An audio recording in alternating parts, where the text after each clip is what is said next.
di antara doa-doa yang mustajab. Jadi begitu Anda berdoa, itu seketika nanti lebih mudah dijawab oleh Allah Subhanahu wa taala karena keadaannya langsung disampaikan kepada Allah.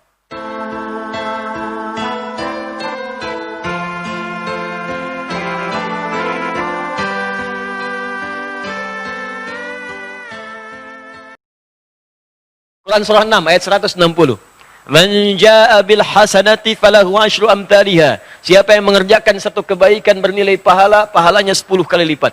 Di hadis Muslim 10 kali lipat itu bukan sekedar 1, 2, 3, 4, 10. Di hadis Muslim disebutkan Anda datang ke masjid saja. Ini baru tiba di masjid ya. Misal Anda belum sholat, belum bergabung ta'lim, baru nyampe masjid dengan niat ibadah, itu sudah dapat 25 kebaikan. Langsung kata Nabi, jarak 1 ke 2 500 tahun, 2 ke 3 500 tahun, 3 ke 4 500 tahun. Jadi kalau Anda dapat 10, bukan hitungnya 1, 2, 3 sampai 10, tidak. 500 tahun, 500 tahun, 500 tahun, 500 tahun. Dan itu tidak mudah teman-teman sekalian. Ya, itu tidak mudah. Nah, karena itu saya kembalikan ke awal, waktu subuh dengan asar itu malaikat mencatat. Catat, dan itu dilaporkan langsung kepada Allah. Fasa'adu lillah, mereka naik kepada Allah menyampaikan. Kata Allah, sedang apa keadaan hambaku ketika kamu tinggalkan? Nah, kalimat ini, ingat, kalimat ini menunjukkan bahwa Allah Maha tahu apa yang ingin dikerjakan oleh hamba, apa yang sudah dikerjakan dan sedang dikerjakan. Hanya ingin menunjukkan kepada kita bahwa malaikat tidak mungkin bermaksiat. Ya, jadi Allah nggak nanya pun sudah tahu. Cuma Allah ingin menegaskan pada kita sifat malaikat tidak akan khianat, akan menyampaikan seperti apa yang kemudian dikerjakan dan dituliskan saat mereka meninggalkan kita semua. Itu yang dimaksud Quran surah ke-66 ayat yang ke-6. Ya, paling kiri sebelah atas di mushaf.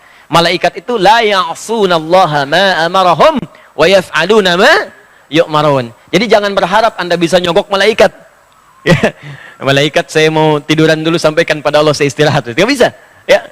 Jadi kalau malaikat sudah naik menyampaikan, disampaikan apa adanya. Maka kalau ada orang sholat disampaikan, ya Allah, saya tinggalkan hambamu, dia sedang khusyuk kemudian sholat kepadamu. Ya Allah, saya tinggalkan hambamu, dia sedang khusyuk tidur, ya Allah. Ya, dalam tidurnya dia meninggalkan sholat dan seterusnya. Makanya waktu pertengahan subuh dengan asar harap diperhatikan, dan ada ulama yang menyebutkan subuh dengan asar itu di antara doa-doa yang mustajab. Jadi begitu Anda berdoa, itu seketika nanti lebih mudah dijawab oleh Allah Subhanahu wa taala karena keadaannya langsung disampaikan kepada Allah. Ya, karena itu khusus salat subuh itu ada ayat langsung mengatakan semua bacaan kita termasuk doa, termasuk istighfar itu langsung sampai kepada Allah, disaksikan dan dijawab pada saat itu. Ya, di Quran surah ke-17. Ya, ayat ke-78. Ya, paling kiri sebelah atas. Quran surah 17 ayat ke-78. Aqimis salata liduluqis syamsi ila ghasaqil laili wa qur'anal fajri. Inna qur'anal fajri kana mashhuda. Ya, tunaikan salat dengan benar dari mulai tergelincir matahari zuhur sampai matahari terbenam datang malam isya. Setelah itu qur'anal fajri, khusus untuk salat subuh. Kata Allah, perhatikan dalam subuh kata Allah bukan hanya salat yang penting tapi semua bacaannya. Quran al-Fajri, semua bacaan di waktu subuh, ya kana masyhuda, langsung disaksikan oleh Allah dan semua malaikat.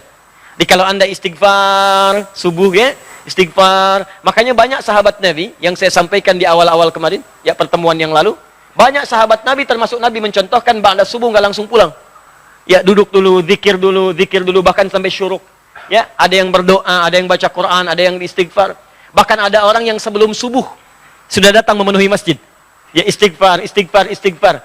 Waktu sebelum subuh itu disebut dalam bahasa Arab dengan sahar namanya. Sahar. Ya, jamaknya disebut dengan ashar. Kelihatan ini? Belum saya tulis ya. Bagaimana bisa kelihatan? Imannya kuat banget tuh, belum ditulis udah kelihatan. Masya Allah. Sahar. Oh, jangan salah baca ya, bukan sihir, sahar. Nah, di bahasa Arab itu beda harakat, itu bisa beda baca. Jelas ya?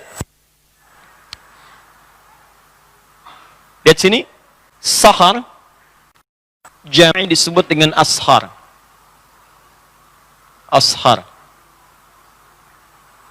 Ini waktu singkat menjelang fajar. Di kalau misalnya fajar, sekarang subuhnya, misal 4.37, sekitar 15 sampai 30 menit sebelum fajar. Ya. Bisa dari jam 4.07 jam 4.15. Itu disebut dengan waktu sahar namanya. Ini. Jamaknya disebut dengan ashar. Nah, dalam Al-Quran disebutkan ada kebiasaan penghuni surga itu yang sering istighfar di waktu sahar. Jadi kalau Anda ingin lihat ahli surga yang sedang beraktivitas di bumi, di antaranya kata Quran, lihat nih orang-orang ini yang sedang istighfar di waktu sahar menjelang subuh dan setelah tahajud. Jadi orang ini tahajud, selesai tahajud dia zikir, astagfirullah, astagfirullah, astagfirullah. Ada zikirnya Nabi Yunus, la ilaha illa anta subhanaka inni kuntu minadh dhalimin. Ada zikirnya Nabi Adam, Rabbana zalamna anfusana wa illam taghfir lana wa tarhamna lanakunanna minal khasirin. Ya. Ada zikirnya Nabi Muhammad sallallahu alaihi wasallam, ya, astagfirullah, astagfirullah, astagfirullah. Allahumma antas salam, minkas salam, tabarakta ya dzal jalali wal ikram, la ilaha illallah wahdahu la syarika lah, lahul mulku wal hamdu wa huwa ala kulli syai'in qadir. Hadis Muslim nomor hadis 571 sampai 573. Intinya istighfar. Astagfirullah, astagfirullah, astagfirullah. Itu diabadikan di Quran di dua surah, di dua ayat berbeda. Satu Quran surah ke-51 ayat 18. Paling kanan pertengahan di mushaf. Nah, ini disebut ahli surga yang tinggalnya di surga spesial, di taman surga. Itu kebiasaannya di bumi sering istighfar di waktu sahar. Wabil asharihum yastaghfirun.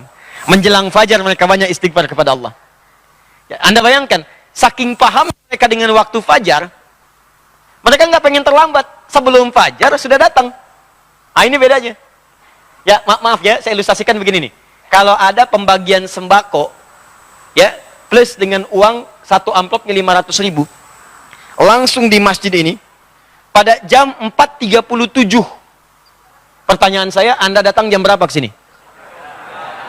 Jam 3, jam 2. Demi Allah saya katakan, nginep. Dari sehari sebelumnya. Ya kan? Nah, ini ada pembagian ampunan dari Allah. Kenapa nggak dikejar?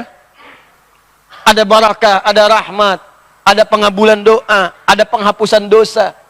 Ya, kan yang paling tinggi permintaan itu dalam Quran dan hadis. Yang paling tinggi permintaan, kalau Allah sayang pada seorang hamba, yang diberikan bukan dunia, tapi yang diberikan ampunan dari semua dosa.